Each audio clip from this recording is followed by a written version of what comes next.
Hello and welcome to the second episode in this pelvic floor podcast series.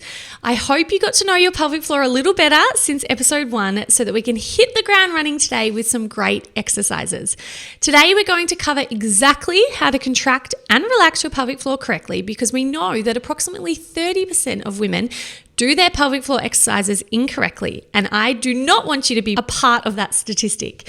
So imagine if you spent all of your pregnancy wasting your time by doing your pelvic floor exercises incorrectly. Now, nobody has time for that. So let's learn how to exercise properly and reap the benefits of a strong and healthy pelvic floor muscle.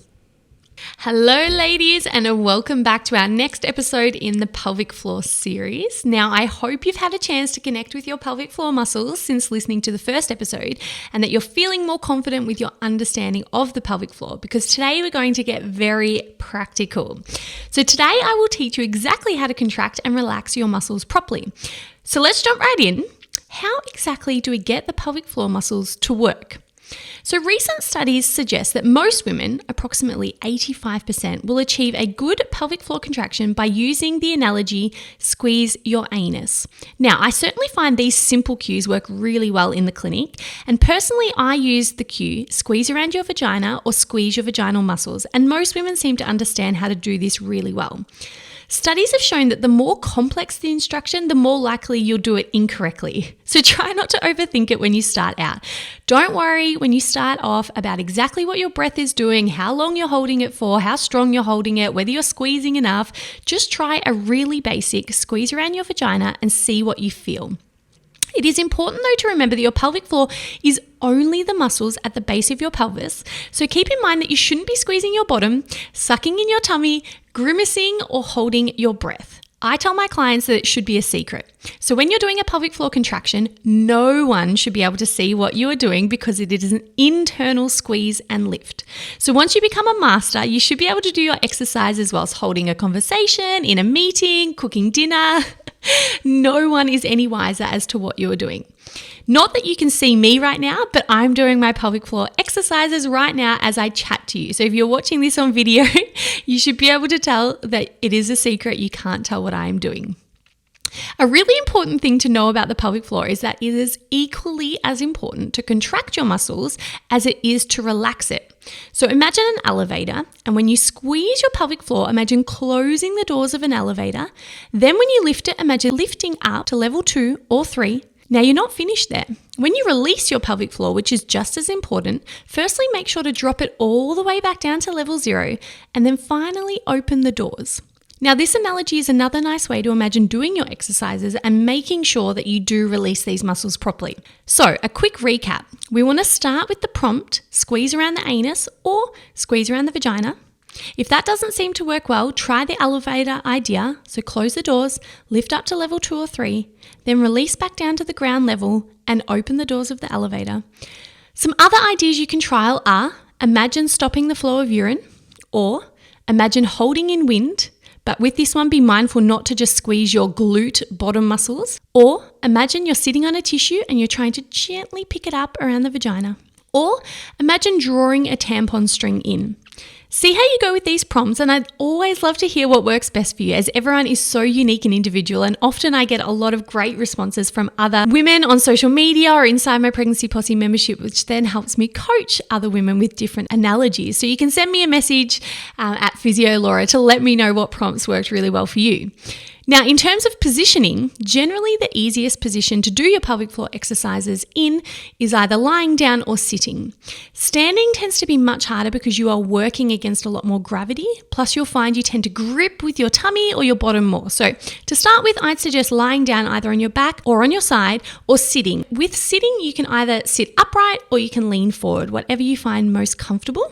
We're now going to hear from Pregnancy Posse member Kate, who discusses her best cues to remind her how to contract and relax her pelvic floor properly.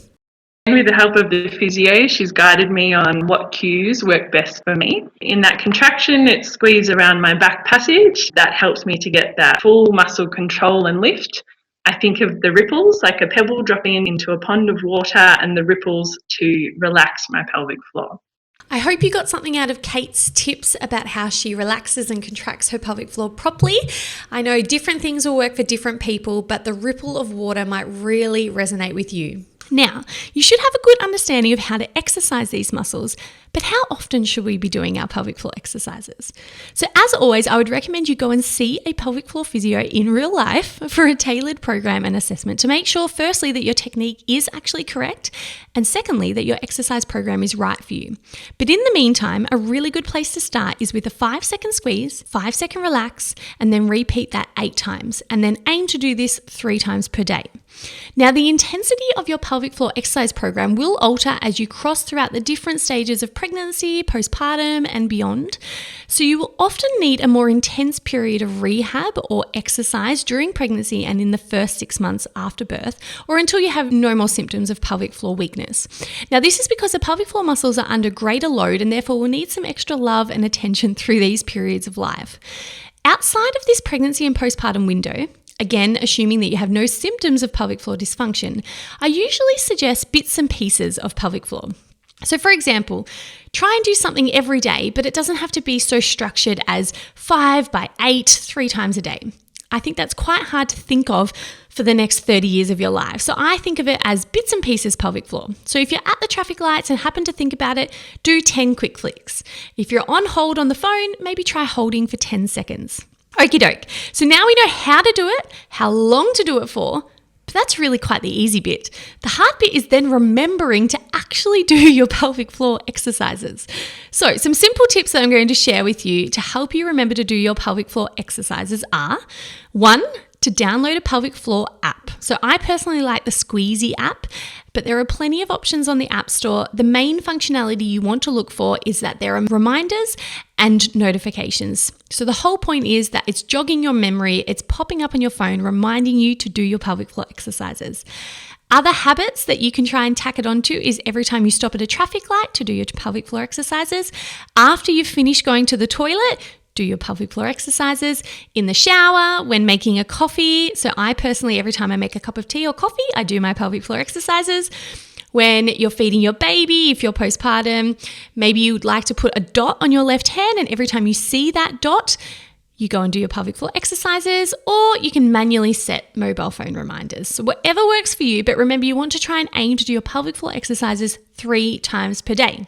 We're going to cut now to Pregnancy Posse member Bryony, who shares her best tips to remind herself to physically do her pelvic floor exercises so she does not forget. I literally just left, and I'm doing this now with trying to strengthen my pelvis as well. It's just I left my yoga mat out in the middle of the lounge room, so I literally had to walk over it, and then I'd go, okay, I've got to do that.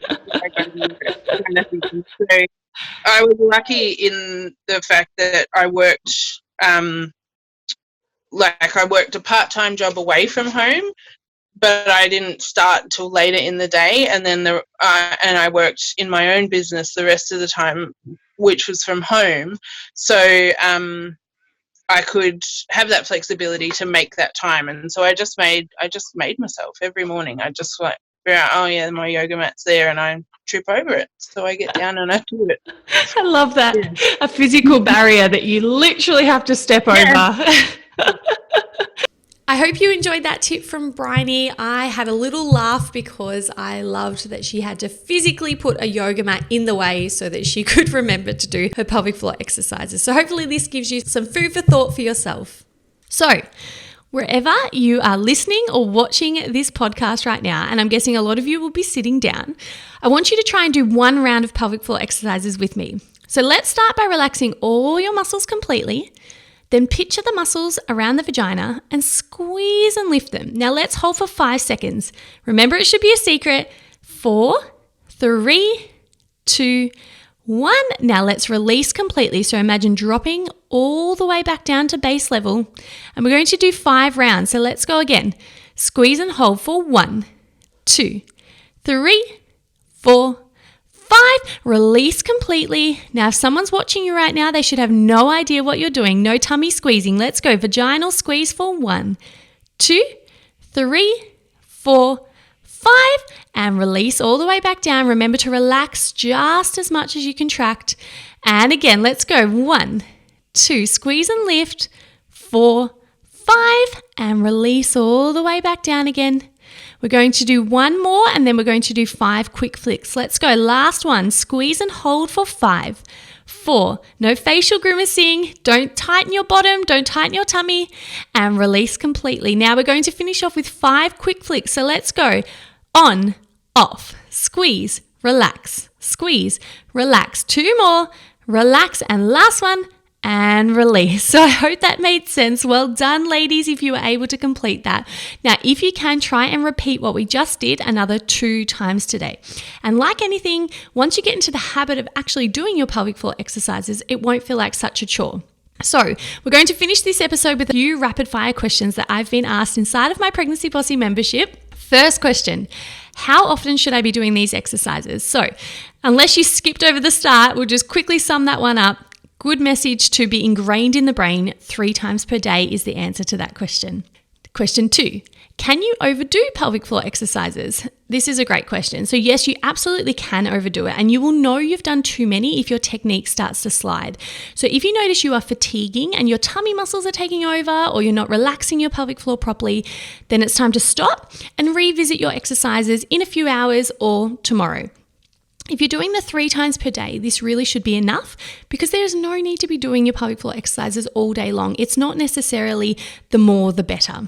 Last question, if you can't stop the flow of urine, does this mean your pelvic floor muscles are weak? Another great question, and one I often get asked. As I touched on earlier, the urine stop-start test is not the most accurate way to assess the muscle function properly. So some women have reasonable pelvic floor muscle strength and coordination, but they can't stop the flow well, whilst other women have very limited and poor pelvic floor muscle function, but they can stop the flow. So the best way to assess this is to book in with your local women's health physio to have a proper check on whether your muscles are working well or not, because the urine start-stop test is not the most accurate way to know whether your muscles are working properly. So I hope you learned a lot out of today's episode. I look forward to chatting with you again. In the next episode in this pelvic floor series, we will be discussing incontinence and prolapse. I'll see you then.